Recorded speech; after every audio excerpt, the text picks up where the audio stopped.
तो अब हम बात करने वाले हैं किसकी, केमिकल प्रॉपर्टीज ऑफ एल्कीन की। अब यहां पे देखो, सबसे पहले अपन एल्कीन दिखता कैसा है ये देखते हैं, ये हम ऑलरेडी देख चुके हैं। इंपॉर्टेंट बातें कर लेते हैं। यहां पे देखो क्या है, यहां पे एक पाई बॉन्ड है और हाई इलेक्ट्रॉन डेंसिटी है दोनों कार्बन के बीच में, इसीलिए एल्कीन क्या होती है, रिएक्टिव होती है। एक जगह जब बहुत सारे इलेक्ट्रॉन इकट्ठा हो जाते हैं तो मॉलिक्यूल को यह पसंद नहीं आता और वो अपनी रिएक्टिविटी को बढ़ा लेता है। एल्कीन में भी यही हुआ, दोनों कार्बन के बीच में डबल बॉन्ड था तो 4 इलेक्ट्रॉन्स इकट्ठा हो गए। ठीक है, तो हमने क्या बात सीखी, हमने ये बात सीखी क्योंकि अब पाई बॉन्ड वीकर है सिग्मा बॉन्ड से और वो ज्यादा इजीली ब्रेक हो सकता है, तो जो एल्कीन्स हैं वो एल्केन के मुकाबले ज्यादा रिएक्टिव होते हैं। ये पहली बात। अच्छा, दूसरी बात कि जो रिएक्टिविटी ऑर्डर है एल्कीन का, अगर मैं एक जनरल ओवरव्यू लेना चाहूं तो मेरे को रिएक्टिविटी ऑर्डर कैसा मिलेगा, इस तरह से मिलेगा। अच्छा, CH2 double bond CH2 RCH double bond CH2 से ज्यादा रिएक्टिव है और वो किससे ज्यादा रिएक्टिव है, R2C डबल बॉन्ड Cr2 से। इनमें डिफरेंस क्या है, डिफरेंस है एल्काइलेशन का। जो ज्यादा एल्काइलेटेड है वो कम रिएक्टिव है, मतलब ज्यादा स्टेबल है। और ये हमने एक्सपेक्ट भी किया था। क्यों एक्सपेक्ट किया था, क्योंकि जो ज्यादा एल्काइलेटेड एल्कीन है वो ज्यादा स्टेबल इसलिए है क्योंकि वहां पे हाइपर कॉन्जुगेशन लग रहा है। ज्यादा एल्काइलेटेड होंगे तो ज्यादा अल्फा हाइड्रोजन होंगे, जनरली ज्यादा अल्फा हाइड्रोजन होंगे तो स्टेबिलिटी भी ज्यादा होगी और रिएक्टिविटी कम होगी। जितना ज्यादा स्टेबल उतना कम रिएक्टिव। ठीक है, तो अपन एक काम करते हैं, सबसे पहले एडिशन रिएक्शन से चालू करते हैं एल्कीन की केमिकल प्रॉपर्टीज को। ठीक है, और ये वाला रिएक्शन प्रिपरेशन ऑफ एल्केन वाला रिएक्शन है। कौन सा रिएक्शन है ये रिएक्शन है addition of H2, catalytic hydrogenation वाला रिएक्शन है ये। हमने ये एल्केन की प्रिपरेशन में देखा था। हम करते क्या है कि हम एक एल्कीन लेते हैं, उस पे हाइड्रोजन को ऐड करते हैं, किसकी प्रेजेंस में, मेटल की प्रेजेंस में। कैटलिस्ट कौन होता है, मेटल्स होते हैं। निकल हो सकता है, पैलेडियम हो सकता है, प्लैटिनम हो सकता है, बनेगा क्या, बनेंगे एल्केन। तो ये पहली केमिकल प्रॉपर्टी हुई और हीट रिलीज होगी जिसको हम हीट ऑफ हाइड्रोजनेशन के नाम से भी जानते हैं। तो रिकैप कर लें, होता क्या है, हाइड्रोजन और एल्कीन एड्सॉर्ब हुए। अब हाइड्रोजन क्या करेगा, जाके कार्बन के साथ बॉन्ड बना लेगा। तो ये एक हाइड्रोजन ने बनाया, दूसरा हाइड्रोजन को भी दिख रहा है कि कार्बन के साथ बॉन्ड बनाया जा सकता है, तो ये भी जा रहा है और क्या करेगा, कार्बन के साथ यहां पे जाके बॉन्ड बना लेगा। जैसे ये बॉन्ड बनाएगा, अब क्या हुआ कि मॉलिक्यूल फ्री हो गया तो सरफेस से उड़ जाएगा। तो ये क्या हुआ, कैटालिटिक हाइड्रोजनेशन, एडिशन रिएक्शन का पहला एग्जांपल। दूसरी जो हमको चीज देखनी है वो है इलेक्ट्रोफिलिक एडिशन रिएक्शन। अब अपन एल्कीन पे वापस आते हैं कि एल्कीन में ऐसी क्या खास बात हो रही है। पहले तो हमने वो देख लिया जो ऑलरेडी हमको आता है, अब थोड़ा सा वापस से एल्कीन को समझने की कोशिश करते हैं। अब क्योंकि डबल बॉन्ड प्रेजेंट है तो यहां पे क्या हो रहा है कि एडिशन रिएक्शन होगा। डबल बॉन्ड मतलब पाई बॉन्ड, पाई बॉन्ड क्या करेगा, ब्रेक होके सिग्मा बॉन्ड बनाना चाहेगा। तो एल्कीन इसीलिए एडिशन रिएक्शन देते हैं। अब अपन ये समझते हैं कि चलो एडिशन रिएक्शन तो देते हैं, कोई तो मॉलिक्यूल आएगा और एल्कीन पे आके ऐड होएगा। तो ये होता कैसे और ये हो क्यों रहा है, किस रास्ते से होके जा रहा है ये पूरा का पूरा रिएक्शन, अब इसको समझने की कोशिश करते हैं। ठीक है, तो हमारे पास मान लो ये एल्कीन है और जिस मॉलिक्यूल को हम ऐड कराना चाहते हैं उसको हम बोल रहे हैं कि चलो वो XY करके कोई एक मॉलिक्यूल है। तो अभी हमारे पास ये सिचुएशन है, क्या है, एल्कीन है और XY है। अब ये XY ऐड कहां पे होगा, पाई बॉन्ड टूटेगा, उसकी जगह एक कार्बन पे X, दूसरे कार्बन पे Y। किस तरह से, ये देखते हैं, ये रहा। ठीक है, तो क्या हुआ यहां पे, तो यहां पे ये हुआ कि एक कार्बन पे तो X, एक कार्बन पे Y। ठीक है, सिंपल, पाई बॉन्ड टूटा, एक कार्बन पे X जुड़ा, एक कार्बन पे Y जुड़ा। इसका मतलब X और Y के बीच का जो बॉन्ड है वो भी टूट रहा होगा। तो ये तो प्रोडक्ट बनाने का तरीका है। अब देखो, हम जितनी भी रिएक्शन देखेंगे एल्कीन की, मोस्टली सब में ऐसा ही हो रहा होगा कि दो कार्बन के बीच में डबल बॉन्ड है तो एक कार्बन पे X, दूसरे कार्बन पे Y। तो जैसे जैसे हम आगे चलेंगे देखना यही थीम बार बार आएगी उभर के। ठीक है, अगला ये एडिशन प्रोडक्ट हुआ हमारा कार्बन कार्बन और X और Y। ठीक है, अब देखो यहां पे क्या है कि अगर मैं मैकेनिज्म को समझने की कोशिश करूं तो जो एल्कीन का एडिशन है वो जनरली इलेक्ट्रोफिलिक होता है नेचर में। मतलब जो अटैकिंग रिएजेंट सबसे पहले आके अटैक करेगा वो कौन होगा? वो होगा एक इलेक्ट्रोफाइल। इलेक्ट्रोफाइल क्या होता है? जिसको इलेक्ट्रॉन से प्यार है। एल्कीन में क्या है? हाई इलेक्ट्रॉन डेंसिटी थी उन दोनों कार्बन के बीच में, हमने देखा था अभी थोड़ी देर पहले। तो एल्कीन अट्रैक्ट किसको करेंगे? एल्कीन अट्रैक्ट करेंगे उनको जिनको इलेक्ट्रॉन से प्यार है। यहां पे भी यही बात तो लिख रही है, ये बड़ा ही ऑब्वियस चीज है, ठीक है। तो ये हमको एक्सपेक्टेड भी है क्योंकि हाई इलेक्ट्रॉन डेंसिटी है डबल बॉन्ड में, तो जिनको इलेक्ट्रॉन से प्यार है वो डबल बॉन्ड के पास आके मंडराने लग जाएंगे, डबल बॉन्ड उनको सेटिस्फाई कर देगा अपने इलेक्ट्रॉन देके। और जो हमने देखा था कि एक्स और वाई जुड़ के एडिशन प्रोडक्ट बना रहे हैं, वो रिएक्शन हो जाएगा। तो सबसे पहले हमने यहां पे क्या सीखा कि इलेक्ट्रोफाइल आएगा डबल बॉन्ड के पास। तो यहां पे हो क्या रहा होगा? यहां पे हो ये रहा है कि जो पाई इलेक्ट्रॉन क्लाउड है डबल बॉन्ड का, वो क्या करता है कि पोलराइजेशन कॉज करता है। किसमें? जो अटैकिंग मॉलिक्यूल है। देखो एक X था और एक Y था। अब हमको पता है कि इलेक्ट्रोफाइल अटैक करेगा, तो हम क्या कर सकते हैं कि XY को हम E और NU से रिप्लेस कर सकते हैं। ENU क्यों? क्योंकि E इलेक्ट्रोफाइल जुड़ा होगा न्यूक्लियोफाइल के साथ। तो XY की जगह अब हम क्योंकि मैकेनिज्म को थोड़ा थोड़ा समझने लगे हैं, तो ENU से रिप्लेस कर सकते हैं। तो XY की जगह ENU यूज करेंगे। अब देखो इलेक्ट्रोफिलिक पार्ट है मॉलिक्यूल में और न्यूक्लियोफिलिक पार्ट है। अटैक कौन करेगा? Electrophilic part. डबल बॉन्ड क्या करेगा कि पोलराइजेशन करवा देगा। पोलराइजेशन करवा देगा तो E+ और NU- में ब्रेक हो जाएगा। तो ये क्या हुआ? क्लीव हो गया। फिर डबल बॉन्ड जाके E+ पे अटैक कर देगा, ठीक है। तो जो इलेक्ट्रोफाइल है वो जो है अब यहां पे जब ऐड होगा डबल बॉन्ड पे, तो एक कार्बन पे, जो डबल बॉन्ड वाले दो कार्बन थे उनमें से एक कार्बन पे पॉजिटिव चार्ज आएगा। कार्बन पे पॉजिटिव चार्ज आना हमेशा रेट डिटरमिनिंग स्टेप वाला काम होता है मोस्टली, ठीक है, बात समझ रहे हो। तो इसीलिए जो ये इलेक्ट्रोफाइल का एडिशन है ये हमारी स्लो स्टेप होगी या रेट डिटरमिनिंग स्टेप होगी। और एक और इंपॉर्टेंट बात कि यहां पे कार्बोकैटायन बनने की बहुत अच्छी खासी चांसेस हैं। तो जब इलेक्ट्रोफिलिक एडिशन रिएक्शन होगा एल्कीन पे, तो कार्बोकैटायन इंटरमीडिएट आप एक्सपेक्ट कर सकते हो, कार्बोकैटायन इंटरमीडिएट ही बनने वाला है, ठीक है। तो अपन इसका एक जनरल मैकेनिज्म देखते हैं। C डबल बॉन्ड C, ठीक है, मेरे पास एल्कीन है, इलेक्ट्रोफाइल न्यूक्लियोफाइल वाला मेरे पास वो मॉलिक्यूल है जो कि ऐड होने वाला है। तो देखो इलेक्ट्रोफाइल है और न्यूक्लियोफाइल है, तो इलेक्ट्रोफाइल के इलेक्ट्रॉन्स को न्यूक्लियोफाइल ने खींच रखा होगा, तो इलेक्ट्रोफाइल पे क्या आएगा? Δ+ और न्यूक्लियोफाइल पे क्या आएगा? Δ-। अब देखो डबल बॉन्ड को क्या दिख रहा है? इलेक्ट्रोफाइल पे Δ+, तो डबल बॉन्ड करेगा क्या? डबल बॉन्ड इस तरह से ब्रेक होके इलेक्ट्रोफाइल पे जाके अटैक कर देगा। तो ये मेरा स्टेप 1 हुआ। तो ये स्लो स्टेप हुआ, मेरा रेट डिटरमिनिंग स्टेप हुआ। क्यों? क्योंकि कार्बन पे पॉजिटिव चार्ज आ रहा है, कार्बोकैटायन बन रहा है, ठीक है। सो मेरा प्रोडक्ट क्या बना इसके बाद? स्लो स्टेप के बाद ये बना कार्बोकैटायन और न्यूक्लियोफाइल।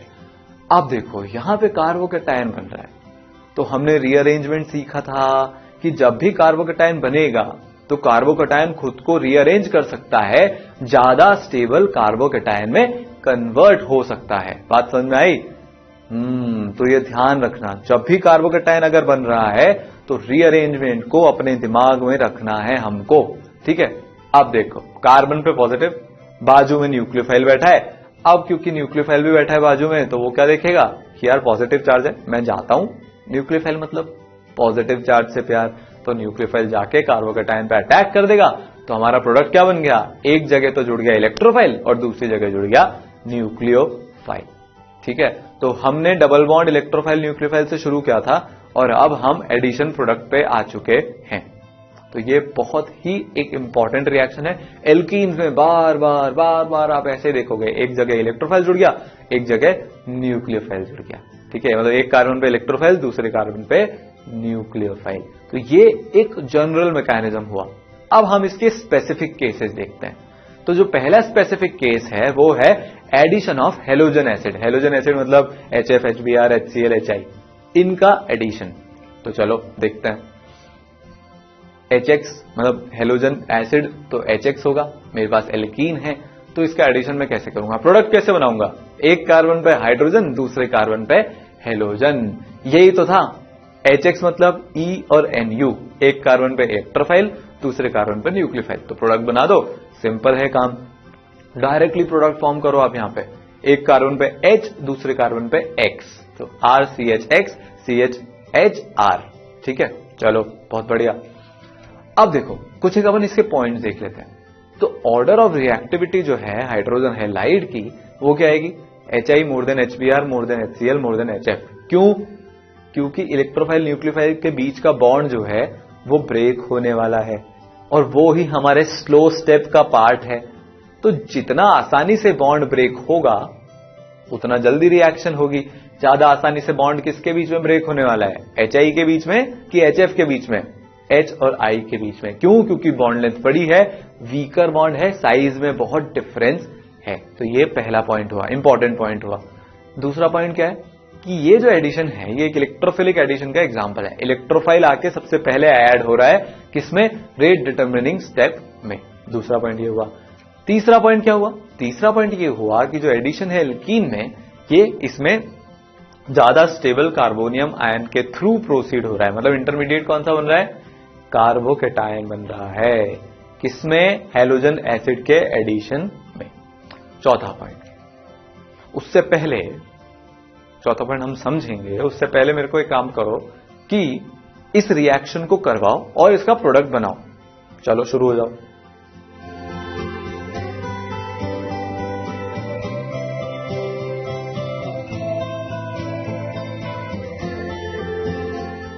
हाँ तो भाई क्या प्रोडक्ट बनाया? ये प्रोडक्ट बनाया, बिल्कुल। तो RCH11CH2HX के साथ रिएक्ट करेगा, मेरे पास ये एडिशन प्रोडक्ट बन जाएगा। सिंपल है? नहीं है भैया सिंपल। हमने क्या किया यहां पे? हमने बड़ा ही कन्वीनियंटली बीच वाले कार्बन पे तो हेलोजन ऐड कर दिया, और डबल बॉन्ड का जो दूसरा वाला कार्बन था जो कि 1 डिग्री कार्बन है, उस पे हाइड्रोजन ऐड कर दिया। इसका उल्टा भी तो हो सकता था। उल्टा मतलब ये कि 2 डिग्री कार्बन पे तो मैं हाइड्रोजन ऐड कर दूं, और जो 1 डिग्री कार्बन है, सबसे कोने वाला कार्बन है जिसपे अभी हाइड्रोजन है, उसकी जगह मैं हेलोजन ऐड कर दूं।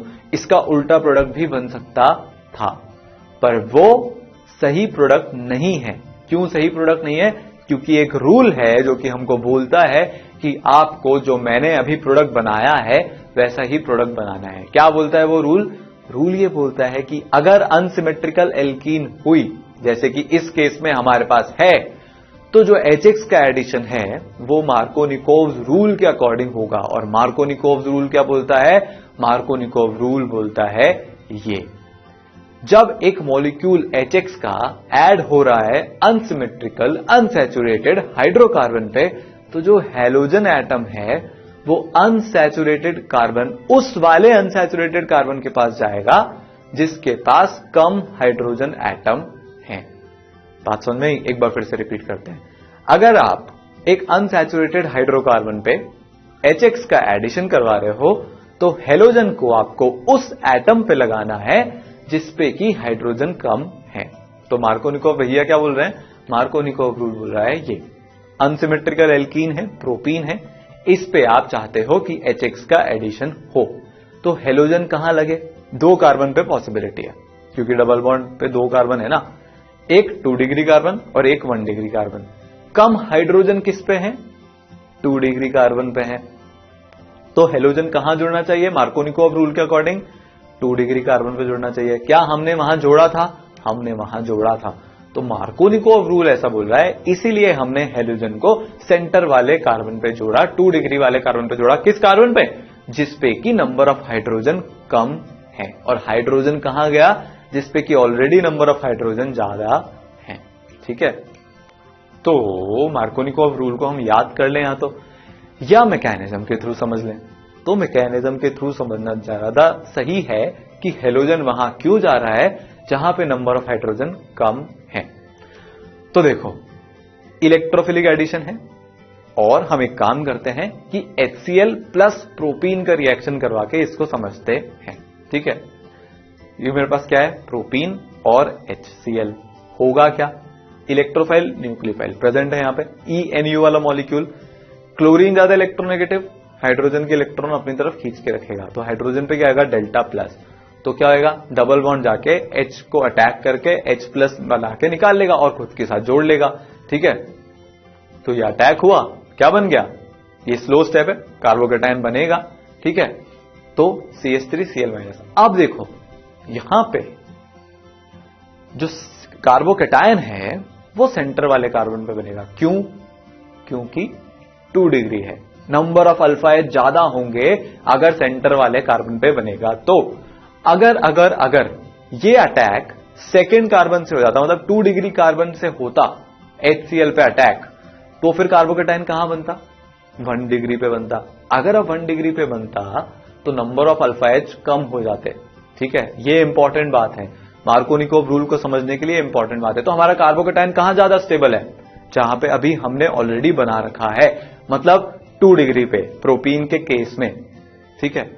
अब Cl- कहां जाके अटैक करेगा? जहां पे कार्बोकेटायन है, तो Cl- का अटैक करा लेते हैं, सेकेंडरी कार्बोकेटायन पे अटैक करेगा वो जाके, तो बस काम हो गया अपना। फास्ट स्टेप होगी ये वाली, तो फास्ट स्टेप है Cl- का और CH+ का जुड़ना। तो क्या हो गया, ये Cl कहां पे जुड़ा? सेकेंडरी कार्बोकेटायन पे, तो नंबर ऑफ हाइड्रोजन वहीं पे कम होंगे। क्यों? तो जो मार्कोनिकोव है वो हमको बस यही बता रहा है कि आपको ज्यादा स्टेबल कार्बोकेटायन पे हेलोजन को जोड़ना है, मतलब आप रिएक्शन इस तरह से कराओ कि ज्यादा स्टेबल कार्बोकेटायन बने, इसीलिए मार्कोनिकोव रूल निकल के आया है, ठीक है। तो क्या बन गया हमारे पास? 2-क्लोरोप्रोपेन। आगे चलते हैं। क्या देखा भैया? हमने ये देखा अनसिमेट्रिकल एल्कीन हो और आपको HCl को ऐड करना हो तो कुछ मत सोचो, मार्कोनिकोव रूल अप्लाई करो, जहां पे कम हाइड्रोजन है वहां पे जाके हेलोजन को जोड़ दो, आपका काम हो जाएगा। पर अब यहां पे एक कैच है। वो कैच क्या है? कैच है कि मार्कोनिकोव रूल फेल भी हो सकता है। क्यों फेल हो सकता है? क्योंकि इंटरमीडिएट जो बन रहा है वो कार्बोकेटायन बन रहा है, और कार्बोकेटायन तो रीअरेंज होके ही मानेगा, ज्यादा स्टेबल जगह अपने पॉजिटिव चार्ज को पहुंचाएगा। तो मार्कोनिकोव रूल को ब्लाइंडली नहीं लगाना है, पहले मैकेनिज्म को समझ के देखना है कि जो कार्बोकेटायन है वो रीअरेंज होगा, फिर जाके मैं प्रोडक्ट बनाऊंगा। जब मेरा फाइनली सबसे स्टेबल कार्बोकेटायन बन गया तब हेलोजन को जोड़ूंगा। तो मार्कोनिकोव रूल को हम इस तरह से भी स्टेट कर सकते हैं कि जो इलेक्ट्रोफिलिक एडिशन हो रहा है अनसिमेट्रिकल एल्कीन पे, वो हमेशा क्या होता है? ज्यादा स्टेबल कार्बोकेटायन फॉर्म करा के होता है, ठीक है। तो ये बात ध्यान में रखनी है आपको। तो ये हमेशा ट्रू मार्कोनिकोव को हम उसके ओरिजिनल फॉर्म में नहीं मान सकते, क्योंकि यहां पे कार्बोकेटायन रीअरेंजमेंट होगा, ठीक है। तो मार्कोनिकोव रूल के फेलियर को अपन एक काम करते हैं, एक एग्जाम्पल से समझते हैं। एग्जाम्पल क्या है? एग्जाम्पल है ये। अब जरा देखो, इसमें अगर मैं क्या कराऊंगा? HBr CCl4 इसके साथ रिएक्शन करवाऊंगा अगर, तो क्या होगा? तो हमको एक्सपेक्टेड है कि मार्कोनिकोव रूल के अकॉर्डिंग ये वाला प्रोडक्ट बनेगा। जहां पे हाइड्रोजन कम है वहां पे आप क्या लगाओ? हेलोजन। जहां पे हाइड्रोजन ज्यादा है वहां पे आप क्या लगाओ? हाइड्रोजन। या फिर मैं ये भी बोल सकता हूं कि जहां पे हाइड्रोजन कम है वहां पे आप न्यूक्लियोफाइल लगाओ, और जहां पे हाइड्रोजन ज्यादा है वहां पे इलेक्ट्रोफाइल लगाओ। हमने लगाया, पर मैं आपको इंफॉर्मेशन दे दूं कि ये गलत है, ठीक है। सही प्रोडक्ट क्या है? सही प्रोडक्ट जो है, जो प्रोडक्ट बनेगा वो ये प्रोडक्ट है। तो यहां पे हमको क्या दिख रहा है कि जो मार्कोनिकोव रूल है वो फेल हो गया। क्यों फेल हो गया? क्योंकि मार्कोनिकोव रूल कार्बोकेटायन रीअरेंजमेंट को अकाउंट में नहीं लेता। क्या नहीं लेता? कार्बोकेटायन रीअरेंजमेंट को अकाउंट में नहीं लेता।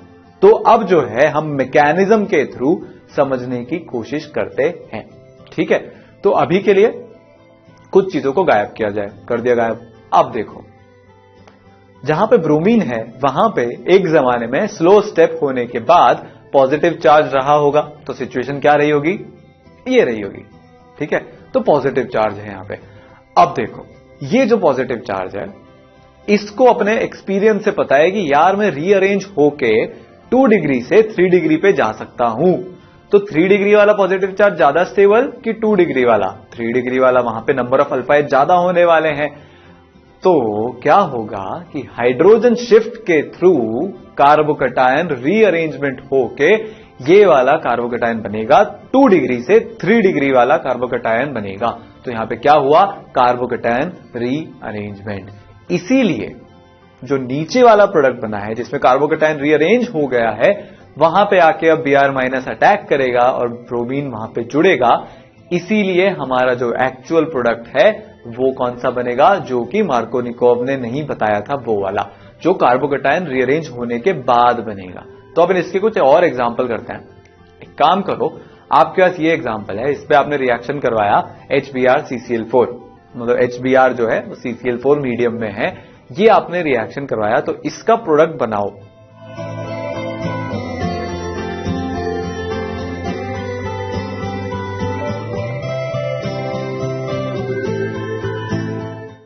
हाँ, तो भाई क्या होगा यहां पे, सबसे पहले तो क्या होगा कि कार्बोकेटायन बनेगा, स्लो स्टेप हो गई। अच्छा, बस यहां पे ब्रोमीन जोड़ दो, है ना? नहीं नहीं नहीं, अब हमको आता है कि कार्बोकेटायन रीअरेंजमेंट हो सकता है। 2 डिग्री कार्बोकेटायन है, जस्ट बाजू में 3 डिग्री कार्बोकेटायन बनने का ऑप्शन कार्बोकेटायन को दिखेगा, तो वो क्या करेगा, वो ये करेगा कि 4 अल्फा H ना रह के, 2 डिग्री में सिर्फ 4 अल्फा H थे, वो क्या करेगा, वो रीअरेंज हो जाएगा। इस केस में उसके पास 6 अल्फा H होंगे, तो ज्यादा स्टेबल होगा। तो अब जो Br माइनस है वो यहां आके अटैक करेगा, तो ये Br, तो प्रोडक्ट हमारा क्या बना, ये प्रोडक्ट बना। ठीक है, तो फाइनल प्रोडक्ट हमारा यही है, मैं ध्यान रखना, ठीक है ना, कार्बोकेटायन रीअरेंज होगा।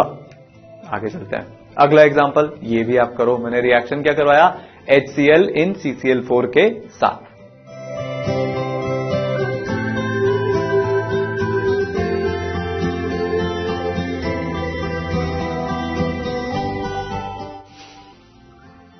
हाँ तो भाई ये केस भी वैसे आपको याद होने वाला है। यहां पे क्या होगा, रिंग एक्सपेंशन होगा, पॉजिटिव चार्ज बनेगा, रिंग में स्ट्रेन होता है 5 डिग्री वाली में, 6 डिग्री बनने की कोशिश करेगा, 6 डिग्री बन भी जाएगा, तो क्या हो गया, रिंग एक्सपेंशन होने के बाद जो कार्बोकेटायन बनेगा वो यहां पे बनेगा।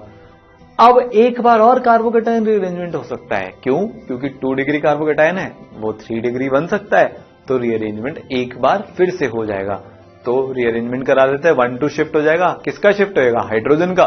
यहां पे आया पॉजिटिव चार्ज, अब Br माइनस आके अटैक कर देगा, या फिर Cl माइनस है यहां पे, तो Cl माइनस आके अटैक कर देगा, तो क्या होगा, ये वाला प्रोडक्ट बन जाएगा। तो कार्बोकेटायन रीअरेंजमेंट का हमको ध्यान रखना है। ठीक है, एक केस और, ये वाला केस है, इसमें भी मैं सेम चीज कर रहा हूं, क्या ले रहा हूं, HBr ले रहा हूं CCl4 में। अब आप मेरे को प्रोडक्ट बना के बताओ।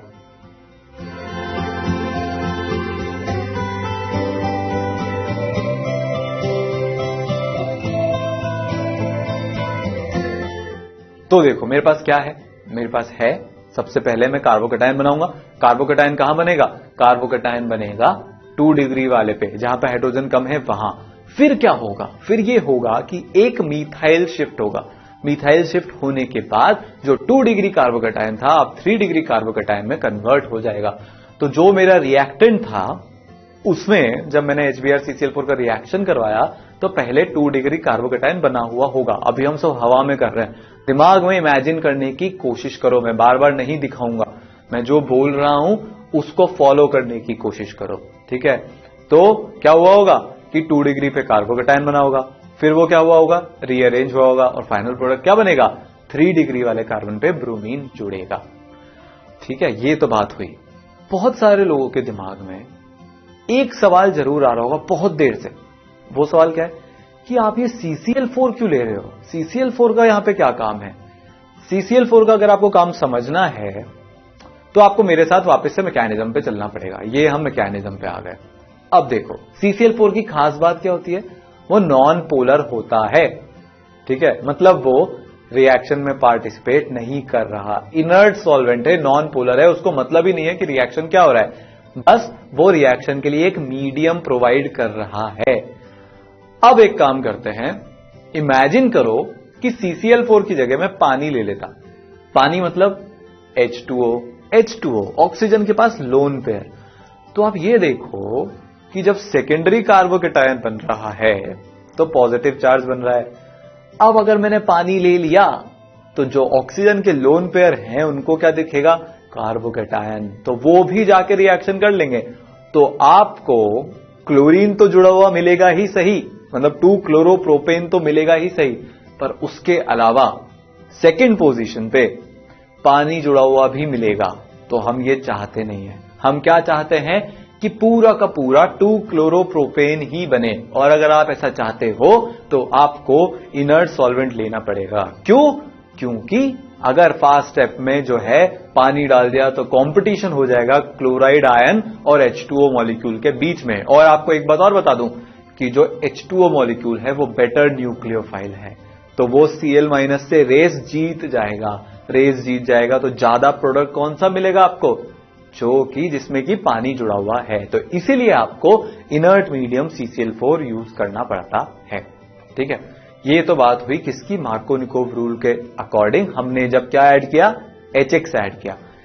अब मार्कोनिकोव रूल के एकदम अपोजिट चीज भी आप कर सकते हो। कैसे कर सकते हो? ऐसे कर सकते हो, एंटी मार्कोनिकोव रूल लगा सकते हो आप, या फिर इसको पेरोक्साइड इफेक्ट भी बोलते हैं, या फिर खराश रूल भी बोलते हैं। खराश क्यों? क्योंकि ये MS खराश करके एक साइंटिस्ट हुए, उन्होंने बताया था। तो इसमें होता क्या है? इसमें होता है ये पेरोक्साइड। पेरोक्साइड की एक खास बात होती है, आपको याद है? ROOR। ये कौन होते हैं? ये फ्री रेडिकल इनिशिएटर होते हैं। तो जब मार्कोनिकोव रूल लग रहा था तब कार्बोकैटायन इंटरमीडिएट बना था, पर पेरोक्साइड की प्रेजेंस में अब जो इंटरमीडिएट बनेगा वो फ्री रेडिकल इंटरमीडिएट बनेगा। बात समझ में आई? कौन सा इंटरमीडिएट बनेगा? फ्री रेडिकल इंटरमीडिएट बनेगा। तो मैकेनिज्म अब अलग होगी। तो अब हम मार्कोनिकोव रूल अप्लाई नहीं कर पाएंगे। इनफैक्ट एंटी मार्कोनिकोव यहां पे काम होने वाला है। ठीक है, तो जो नॉर्मल मार्कोनिकोव एडिशन है उसमें तो आयनिक मैकेनिज्म होता है, पर जो एंटी मार्कोनिकोव है पेरोक्साइड की प्रेजेंस में, उसमें फ्री रेडिकल के थ्रू होता है, वाया फ्री रेडिकल होता है। ठीक है, तो अगर मान लो मेरे पास प्रोपीन है तो मार्कोनिकोव रूल के अकॉर्डिंग मैं कैसे एडिशन करूंगा? HBr मतलब मार्कोनिकोव रूल। तो Br कहां लगेगा? सेंटर वाले कार्बन पे। तो हमारे पास प्रोडक्ट क्या बना? हमारे पास प्रोडक्ट बना आइसोप्रोपाइल ब्रोमाइड। और ये कौन सा एडिशन हुआ? मार्कोनिकोव के अकॉर्डिंग मार्कोनिकोव एडिशन हुआ। पर अगर अब मैं HBr ROR ले लेता हूं तो ये किसकी प्रेजेंस में? पेरोक्साइड की प्रेजेंस में।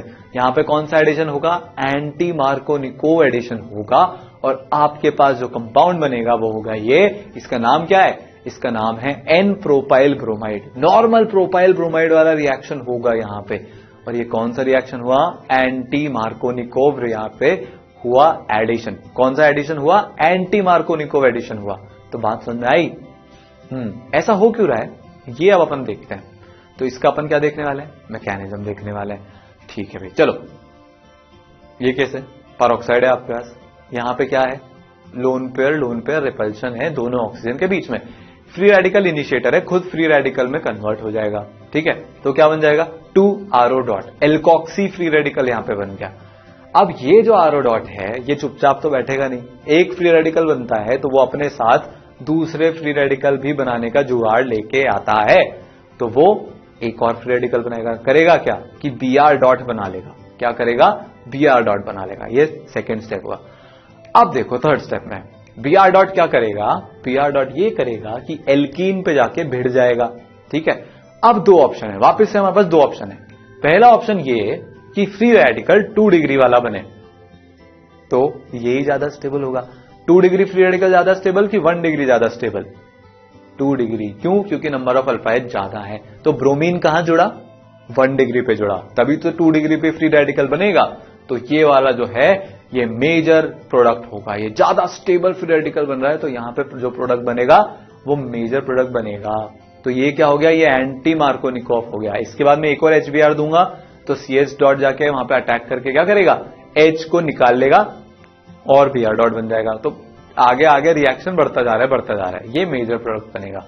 जो दूसरा वाला ऑप्शन है कि 1 डिग्री पे फ्री रेडिकल बने, वो माइनर होगा, बहुत कम होगा।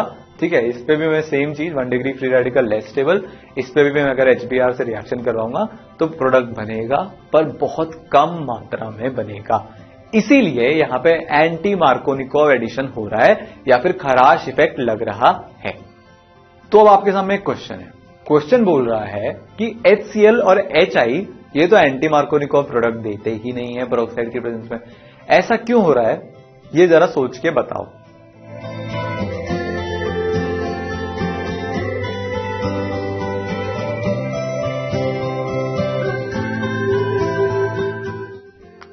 तो भाई सिर्फ जो रिएक्शन हो रहा है ये ब्रोमीन के साथ रिएक्शन होता है, मतलब HBr के साथ ही पेरोक्साइड इफेक्ट लगता है। HCl के साथ इसलिए नहीं लगता क्योंकि जो हाइड्रोजन और क्लोरीन का बॉन्ड है वो हाइड्रोजन और ब्रोमीन के बॉन्ड से स्ट्रॉन्गर है। तो जो RO डॉट है, जो एल्कोक्सी फ्री रेडिकल बना है, वो HCl बॉन्ड को तोड़ ही नहीं पाता। अगर HCl बॉन्ड को तोड़ ही नहीं पाता तो रिएक्शन आगे बढ़ेगी नहीं। तो HCl bond is stronger than HBr, hence not broken by alkoxy free radical. Iodide के साथ देखते हैं, मतलब HI के साथ देखते हैं। इसमें क्या हो रहा है कि HI का बॉन्ड HBr से तो वीकर है, ऑब्वियसली साइज बड़ी है आयोडीन की, तो बॉन्ड लेंथ बड़ी होगी तो बॉन्ड स्ट्रेंथ कम होगी। पर आयोडीन का एल्कीन के साथ जुड़ना, एडिशन प्रोडक्ट बनाना एंडोथर्मिक प्रोसेस होता है। HI बॉन्ड वीकर है HBr बॉन्ड से, तो एल्कोक्सी फ्री रेडिकल उसको तोड़ तो देगा, ठीक है, लेकिन जो आयोडीन का एडिशन है एल्कीन पे वो एंडोथर्मिक है। तो जो आयोडीन एटम बनते हैं वो एल्कीन पे ना जाके आई डॉट बन के I2 बना लेते हैं, ठीक है। तो यहां पे HI के साथ भी नहीं होगा, HCl के साथ भी नहीं होगा, किसमें, खराश इफेक्ट में या पेरोक्साइड इफेक्ट में या एंटी मार्कोनिकोव रूल में, सिर्फ HBr के साथ होगा, ठीक है। तो मान लो मेरे पास ये वाला रिएक्टेंट है, तो इस रिएक्टेंट को मैं 3 रिएजेंट्स के साथ रिएक्ट करवाता हूं। कौन कौन से 3 ये, पहला HBr पेरोक्साइड, ठीक है, इसमें प्रोडक्ट बनाना है तो प्रोडक्ट बनाओ।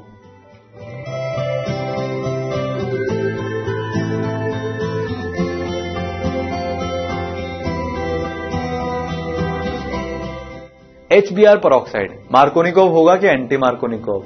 एंटी मार्कोनिकोव होगा। कौन सा रेडिकल बन रहा है? Free radical. तो कार्बोकेटाइन तो बन ही नहीं रहा, तो रीअरेंजमेंट की कोई झंझट ही नहीं है। रीअरेंजमेंट की अगर कोई झंझट नहीं है तो चुपचाप प्रोडक्ट क्या बना दो, एंटी मार्कोनिकोव रूल से प्रोडक्ट बना दो, सबसे कोने वाले कार्बन पे ब्रोमीन जोड़ दो 1 डिग्री पे, हमारा काम हो गया। दूसरा तरीका HCl पेरोक्साइड, इसका प्रोडक्ट बनाओ।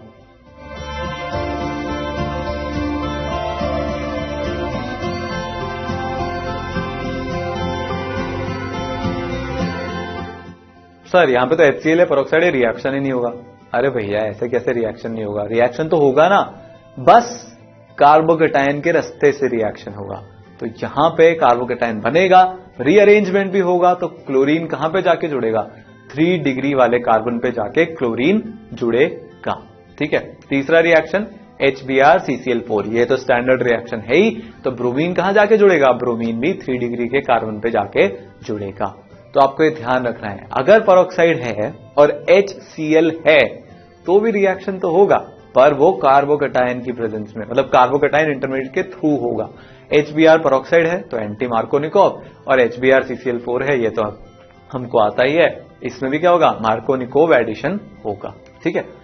सो MK rule with rearrangement, Markovnikov rule को हम शॉर्ट में MK रूल विद रीअरेंजमेंट, मतलब MK रूल बोल रहे हैं। आगे चलते हैं। अगला रिएक्शन जो एल्कीन देती है वो होता है एडिशन ऑफ वाटर या फिर हाइड्रेशन ऑफ एल्कीन। हम क्या करेंगे, अब पानी को ऐड करने वाले हैं, तो रिएक्शन क्या हो रहा होगा? रिएक्शन वही सिमिलर रिएक्शन हो रहा होगा जो हम शुरुआत से देखते जा रहे हैं। तो propene and higher alkenes react with water in the presence of acid to form alcohol. पानी के साथ रिएक्ट करके क्या बनाते हैं? एल्कोहल बनाते हैं। ये रिएक्शन क्या कहलाती है? हाइड्रेशन रिएक्शन कहलाती है, क्योंकि हमने पानी को ऐड किया। और सबसे इंपॉर्टेंट बात यहां पे क्या है कि जो इंटरमीडिएट बनेगा वो कार्बोकेटाइन बनेगा, इसलिए रीअरेंजमेंट को कंसीडर करना है। तो रिएक्शन क्या हो रही है? वही रिएक्शन हो रही है, आपने एल्कीन लिया, उस पे XY या ENU लिया, ठीक है। हमने सबसे शुरू में करी थी एडिशन में, तो यहां पे X क्या है? H, और Y क्या है? OH। मतलब मेरे कहने का मतलब है कि इलेक्ट्रोफाइल कौन सा है? H, और न्यूक्लियोफाइल कौन सा है? OH। तो H और OH को आपको अलग अलग पोजीशन पे जोड़ना है। तो प्रोपीन के साथ जब आप रिएक्शन करवाओगे, एसिडिक मीडियम में ये रिएक्शन करवानी होती है, तो H+ यहां पे अवेलेबल रहेगा। तो H+ करेगा क्या? H+ जाके अटैच हो जाएगा किसके साथ? प्रोपीन के साथ, और 2 डिग्री कार्बोकेटाइन बनाएगा, वहां पे जाके OH अटैच हो जाएगा। हमको मैकेनिज्म ऑलरेडी पता है। तो यहां पे प्रोडक्ट क्या बना? प्रोडक्ट बना ये 2-प्रोपेनॉल, ठीक है, या फिर प्रोपेन 2-ऑल, इसका ये हमने नाम लिखा। तो बात समझ में आई आपको? OH कहां पे अटैच होगा? OH न्यूक्लियोफाइल है, मार्कोनिकोव रूल यहां पे फॉलो होगा। ये क्या है? कार्बोकैटायन इंटरमीडिएट के थ्रू बनने वाला प्रोडक्ट है। और आपको ये तो ध्यान में रखना ही है कि क्योंकि कार्बोकैटायन बन रहा है तो कार्बोकैटायन रीअरेंजमेंट की भी पॉसिबिलिटी है। तो हमने क्या किया? एल्कीन से एल्कोहल बनाया। ठीक है, बात समझ में आई? आगे चलते हैं।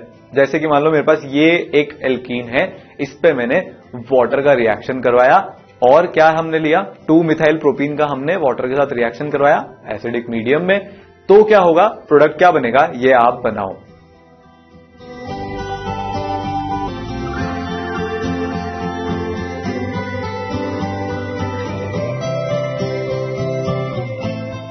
तो देखो यहां पे प्रोडक्ट क्या बनेगा? यहां पे प्रोडक्ट बनेगा ये। कार्बोकैटायन रीअरेंजमेंट होने की जरूरत ही नहीं है, क्योंकि जो कार्बोकैटायन बन रहा है शुरुआत में ही वो खुद 3 डिग्री बन रहा है, तो रीअरेंजमेंट होने की जरूरत ही नहीं है। तो OH क्या हो जाएगा? OH 3 डिग्री कार्बन पे जाके अटैच हो जाएगा, प्रोडक्ट बन जाएगा हमारे पास। तो ये सिंपल सा रिएक्शन है। जैसे अभी तक हमने जितने भी रिएक्शन देखे हैं इलेक्ट्रोफाइल न्यूक्लियोफाइल वाले, कि मार्कोनिकोव रूल लगा लो, न्यूक्लियोफाइल जो हमारा है उसको कहां अटैच कर दो? वहां पे अटैच कर दो जहां पे कार्बोकैटायन सबसे ज्यादा स्टेबल है। ठीक है, अच्छा तो इस कंपाउंड का नाम क्या है? एक काम करो, IUPAC रिवाइज करते हैं, इस कंपाउंड का नाम भी लिख लो।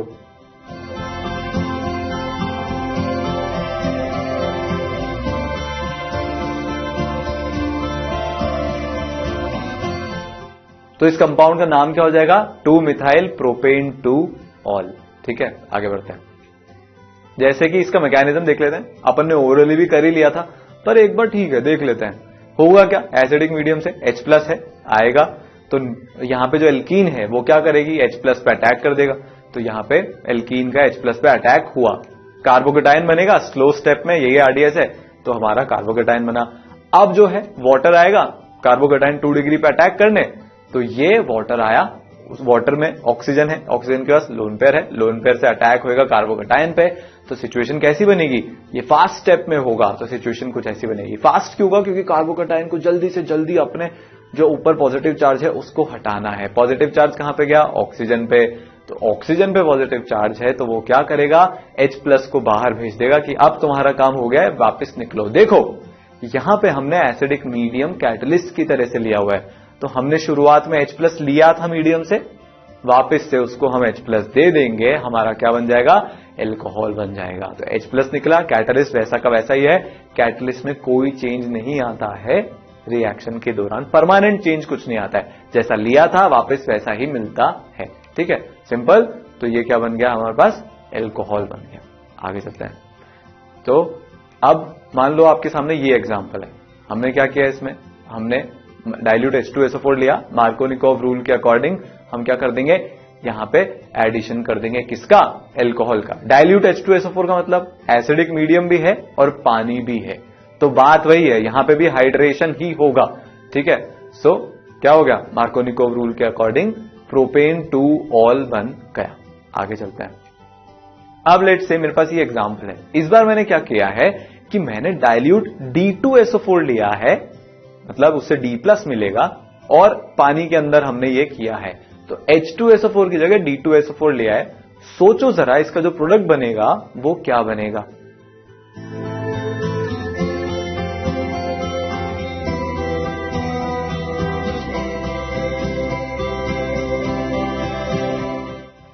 डाइल्यूट D2SO4 का मतलब क्या है? कि जो D+ है वो जाके क्या करेगा? अटैच हो जाएगा। ठीक है, तो D+ अटैच होगा, यहां पे H+ अटैच नहीं होगा, तो पॉजिटिव चार्ज कहां बनेगा? 2 डिग्री पे। क्या उसके पास रीअरेंज होने का मौका है? क्या यहां पे कार्बोकैटायन फॉर्म हो रहा है? वो तो हो रहा है, दिख रहा है। रीअरेंज होने का मौका है? बिल्कुल है। तो रीअरेंजमेंट होगा क्या? बिल्कुल होगा। तो सबसे पहले हम हाइड्रोजन शिफ्ट करा के क्या करेंगे? रीअरेंजमेंट करेंगे। मतलब डी ड्यूटेरियम तो जुड़ ही गया। ठीक है, और यहां पे अब क्या होगा? पानी का मीडियम है, मतलब डाइल्यूट मीडियम है, पानी होगा, OH आके अटैच हो जाएगा, तो एल्कोहल बन जाएगा। ठीक है, तो ये आपको ध्यान रखना है कि अगर आप हम H2SO4 की जगह D2SO4 ले लेते हैं तो सिचुएशन में चेंज आ जाएगा। ठीक है, आगे चलते हैं। अब अगला है कि X2 का एडिशन एल्कीन पे हम कैसे करेंगे। ये एल्कीन की एक प्रॉपर्टी होती है कि वो 2 हेलोजन को अपने अंदर ऐड कर लेता है। ठीक है, तो पहले अपन ये देखते हैं कि प्रोडक्ट कैसे बनाएंगे। एल्कीन आपने लिया, और आपने उसमें क्या लिया X2 CCl4 में। CCl4 क्यों लेते हैं ये तो आपको पता ही है।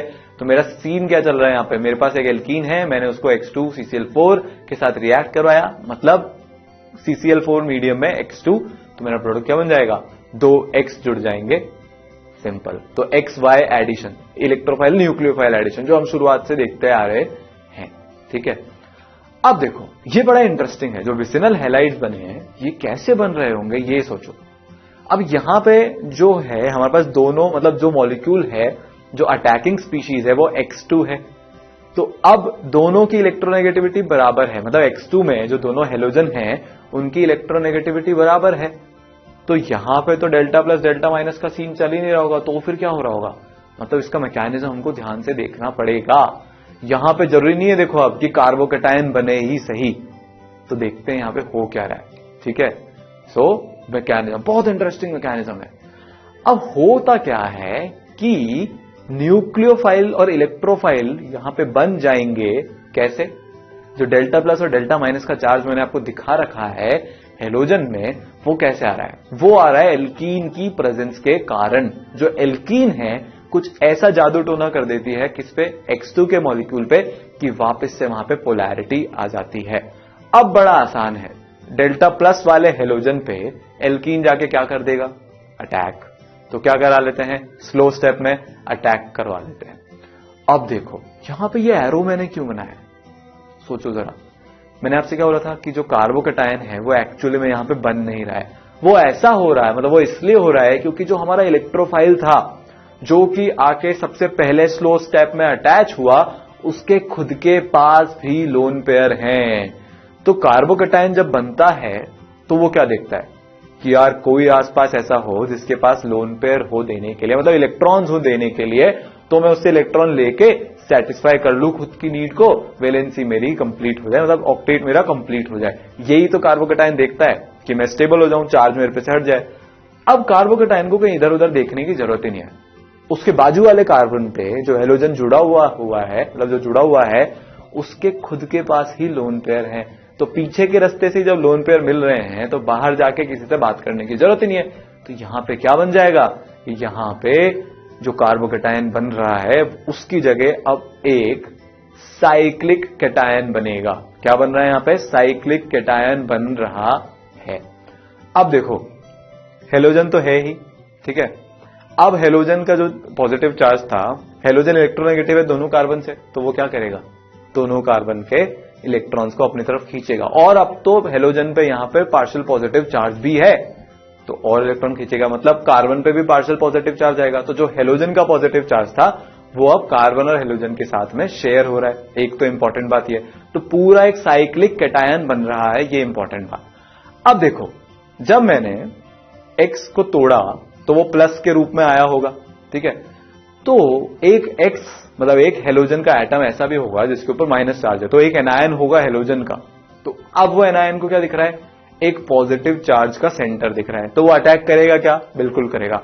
अब देखो जो ये हेलोजन है इसके पास दो रास्ते हैं, या तो ये नीचे से अटैक करे, मतलब जहां से जिस तरफ से ऑलरेडी एक हेलोजन साइक्लिक कैटायन बना के जुड़ा हुआ है, या तो ये वहां से अटैक करे, या फिर ये जो ऊपर खुला मैदान है जो पूरी जगह खाली है वहां से अटैक करे। कहां से प्रेफर करेगा, नीचे की तरफ से जाए जहां पे ऑलरेडी एक हेलोजन है, या फिर ऊपर की तरफ से जाके कार्बन पे अटैक करे। सोचो जरा और मेरे को बताओ।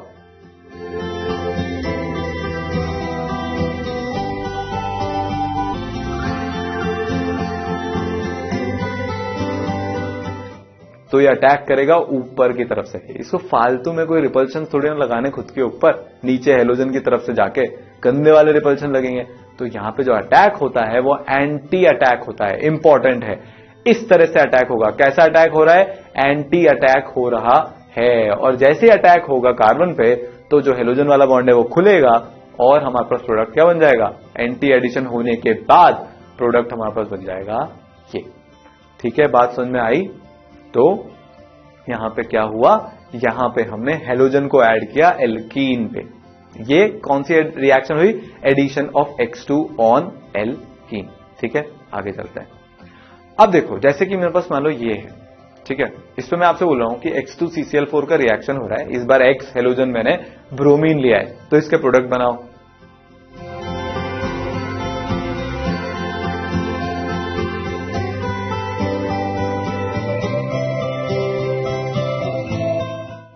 अच्छा, प्रोडक्ट बन गए। एक बात मेरे को बताओ कि यहां पे कार्बोकेटायन बन रहा है? नहीं बन रहा है। यहां पे कार्बोकेटायन नहीं बन रहा, एक साइक्लिक कैटायन बन रहा था। नॉन क्लासिकल यहां पे कैटायन बन रहा है। क्लासिकल तो जिसमें हमारा रीअरेंजमेंट हो सकता है, ये नॉन क्लासिकल है, यहां पे रीअरेंजमेंट नहीं होगा। अगर रीअरेंजमेंट नहीं होगा तो यहां पे आपको कुछ नहीं करना, एक सिंपल सी चीज करनी है कि दोनों कार्बन जिन दोनों के बीच में डबल बॉन्ड है, उन दोनों पे आप एक एक हेलोजन एटम को जोड़ दो। इस तरह से रीअरेंजमेंट का तो हमको ध्यान रखना ही नहीं है, क्योंकि यहां पे क्लासिकल कार्बोकेटायन बन ही नहीं रहा है। सिंपल है ये, बहुत कुछ नहीं करना, 2 हेलोजन ऐड करना है। ये सिचुएशन है। कितनी भी इच्छा हो, कार्बोकेटायन बन ही नहीं रहा तो रीअरेंजमेंट होगा ही नहीं। तो जब मैं Cl2 CCl4 के साथ रिएक्शन करवाऊंगा तो दोनों कार्बन पे एक एक Cl आ जाएंगे, एंटी एडिशन होगा। ये यहां पे इंपॉर्टेंट इंफॉर्मेशन है। ये हमने बात को समझा। ऐसा क्यों हो रहा था? क्योंकि रिपल्शंस मिनिमाइज करने के लिए दूसरा वाला जो क्लोरीन है, जो न्यूक्लियोफाइल की तरह एक्ट कर रहा है, वो अपोजिट साइड से आके अटैक करेगा। ठीक है, अगला एक क्वेश्चन मैं आपसे पूछ रहा हूं। यहां पे मैंने ये रिएक्शन करवाया है, CCl4 की जगह, बहुत ध्यान से मेरी बात सुनना, CCl4 की जगह मैंने एक्वस NaCl लिया है। ये बहुत ही प्यारा क्वेश्चन है, इसमें बहुत सही दिमाग लगने वाला है अगर आपने सोच लिया तो। CCl4 में क्यों ले रहा था? आप अगर ये सोच लिया, अगर आपने, मैं आपको यहां पे इससे ज्यादा हिंट नहीं दूंगा, मैं आपको सिर्फ इतनी सी हिंट दे रहा हूं कि आपको सिर्फ ये सोचना है कि मैं CCl4 में रिएक्शन करवा ही क्यों रहा था। अब मैंने क्या किया कि मीडियम बदल के CCl4 की जगह एक्वस NaCl कर दिया। और मैं आपसे पूछ रहा हूं कि what are the possible product. Hint चलो छोटा सा एक दे देता कि यहां पे एक से ज्यादा प्रोडक्ट बनेगा। तो ये क्वेश्चन सॉल्व करो।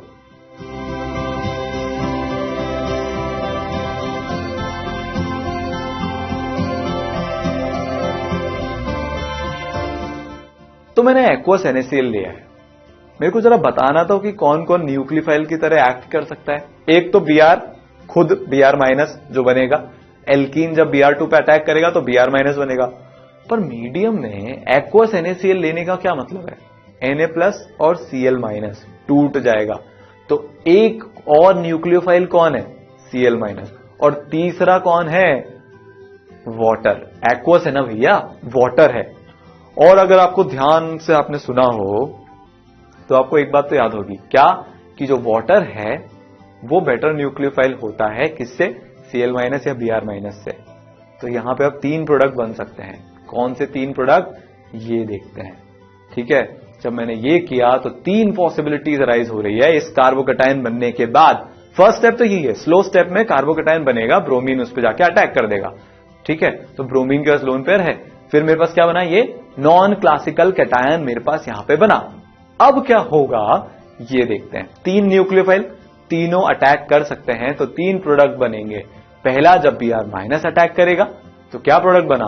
दोनों जगह Br जुड़ गया। दूसरा, जब Cl- ने अटैक किया तो क्या हुआ कि एक जगह क्लोरीन, दूसरी जगह ब्रोमीन। तीसरा कौन सा वाला? जब OH- अटैक करेगा, क्या बन जाएगा? एक जगह OH और दूसरी जगह Br। तो यहां पे 3 प्रोडक्ट पॉसिबल हैं। इसीलिए मैं CCl4 ले रहा था।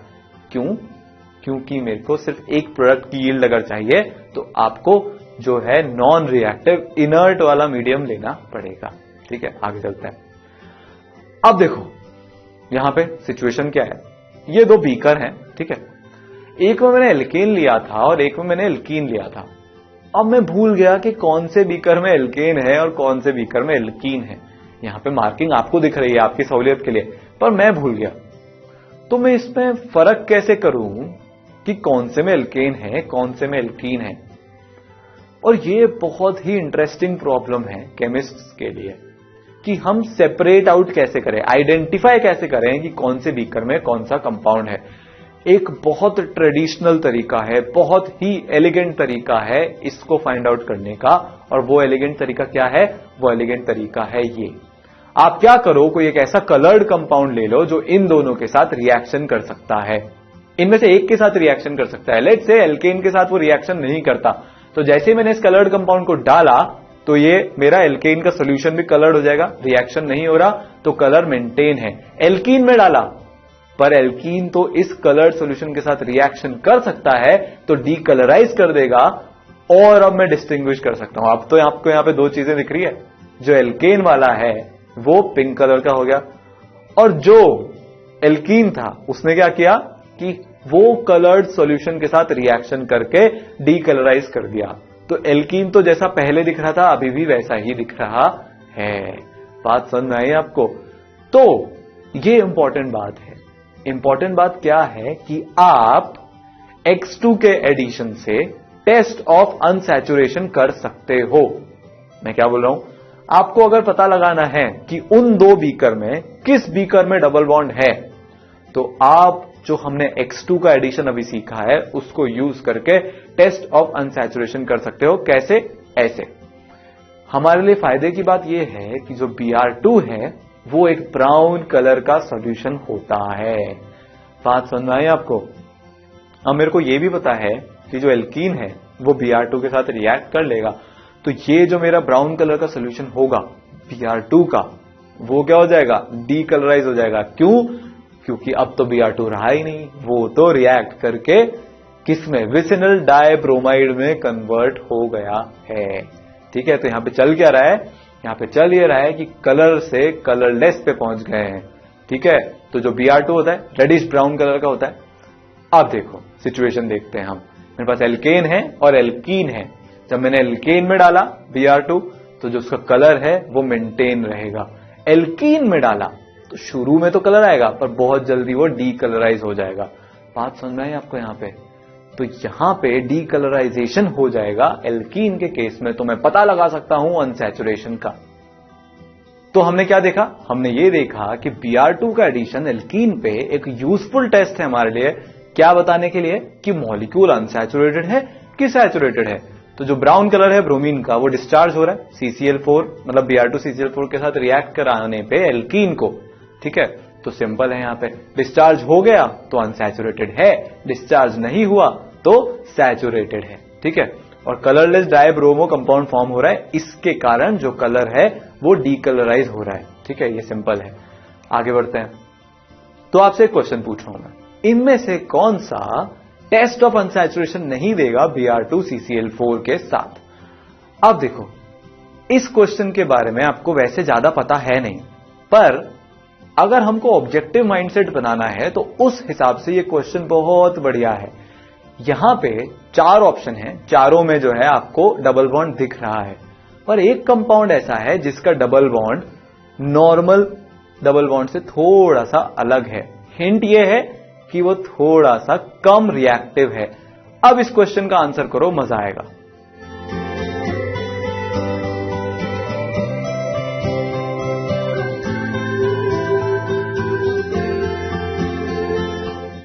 हाँ, तो समझ में आएगा होगा। जो थर्ड वाला ऑप्शन है ना वो एरोमेटिक है एक्चुअली। अब एरोमेटिक Br2 को अपने पास एडिशन करने देगा नहीं, क्योंकि वो ज्यादा स्टेबल है 1, 2 और 4 के कंपैरिजन में। 2 में भी जो एरोमेटिक रिंग है वहां रिएक्शन नहीं होगा, पर रिंग के बाहर जो डबल बॉन्ड है वहां पे तो रिएक्शन हो जाएगा, क्योंकि एरोमेटिसिटी लूज नहीं हो रही।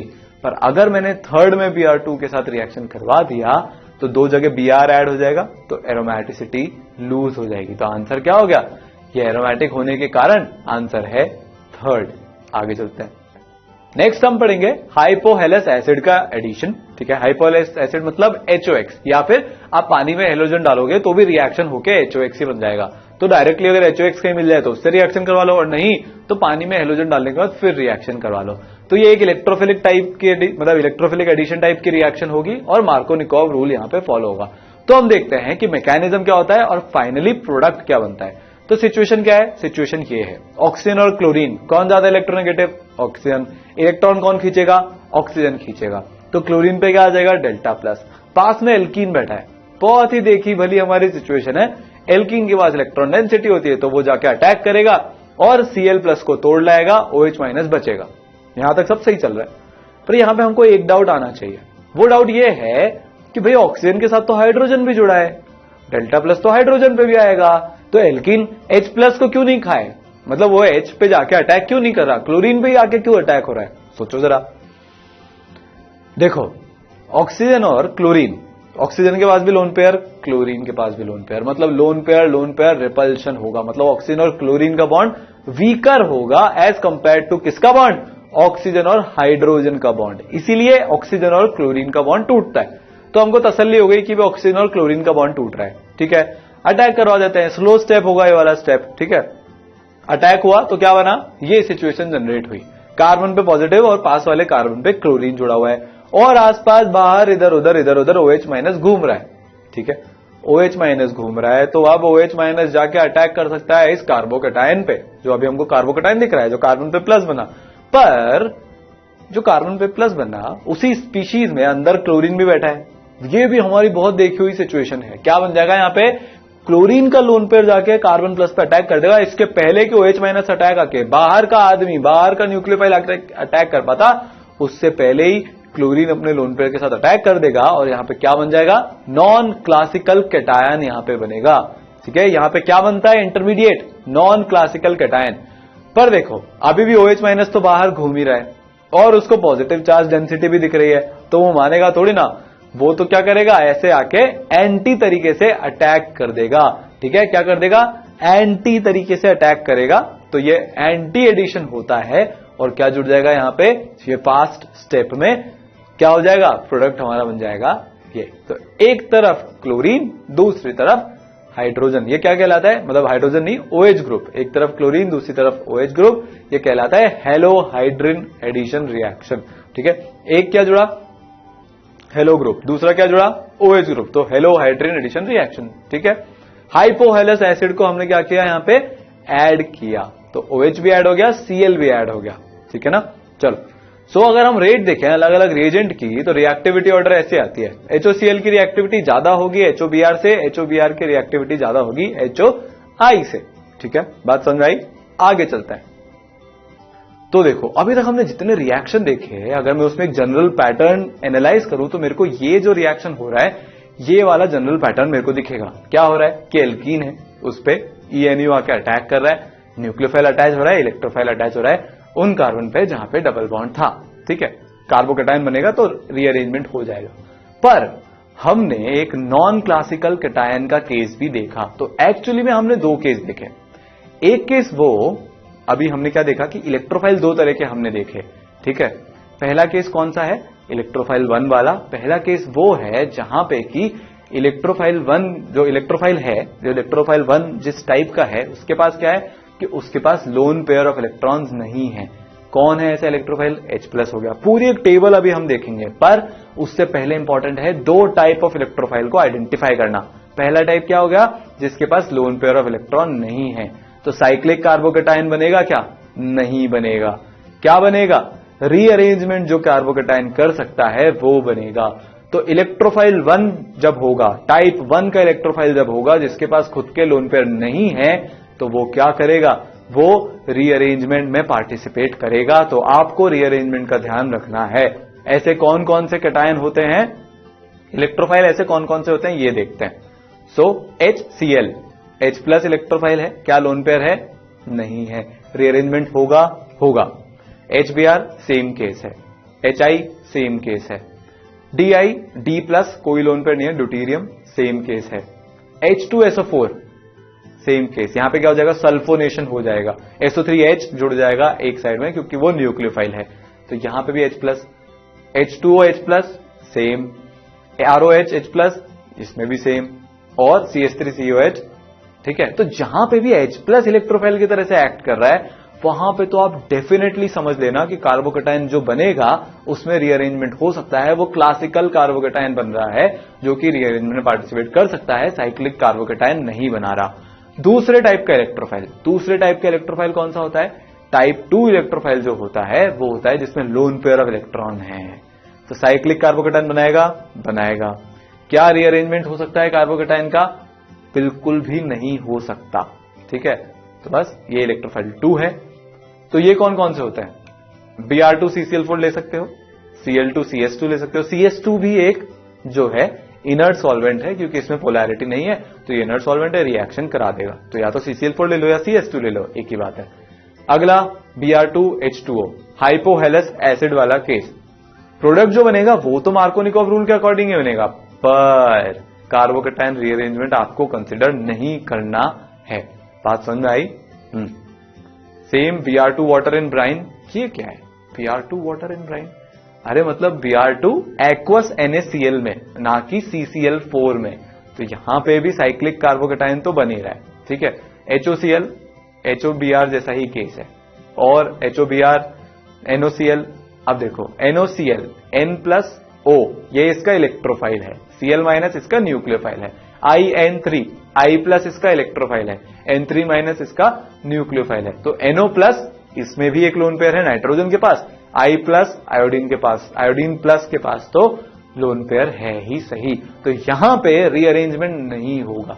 तो इन सारे केसेस में कौन से केस हो गए? Br2CCl4, Cl2CS2, Br2H2O, Br2 in brine, HOCl, HOBr, NOCl और IN3। रिएक्शन सेम तरह से होगा, साइक्लिक कैटायन के थ्रू होगा, विदाउट रीअरेंजमेंट के होगा, और मार्कोनिकोव रूल फॉलो होने वाला है, ठीक है। तो जो न्यूक्लियोफाइल अटैच होगा वो कहां अटैच होगा? उस कार्बन के पास जिसके पास हाइड्रोजन कम है, विदाउट कंसिडरिंग रीअरेंजमेंट। मैं बार बार एम्फेसिस कर रहा हूं, ठीक है।